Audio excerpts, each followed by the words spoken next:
This convergence right here at Plaxton's Lakes where we're standing is the convergence of the Thunder Creek, which is one start of the Moose Jaw River Watershed, as well as the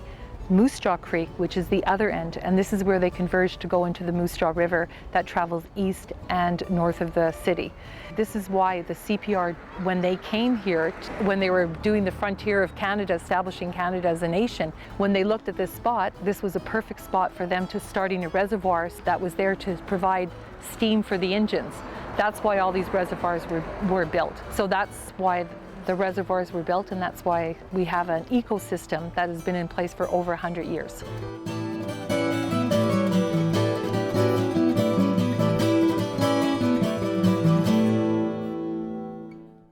Wakamow Valley has been a member of the Moose Jaw River Watershed since its conception, and it's a very important relationship that we have because the watershed works with us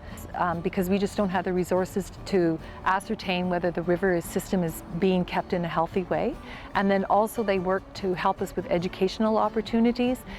For our Kids Day, for example, Tammy Myers and her crew will come down and they'll help us do some critter dipping, and the kids always love that a lot because they get to touch a crayfish, they get to see minnows and what could be dragged out of that river, and they're always amazed at how much life is actually in that river system.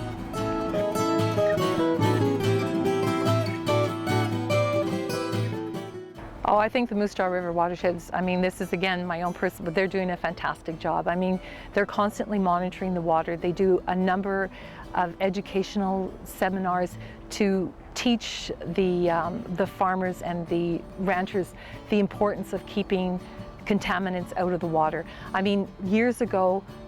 there was a thought that the solution to pollution was dilution, and now they realize that there is a better method of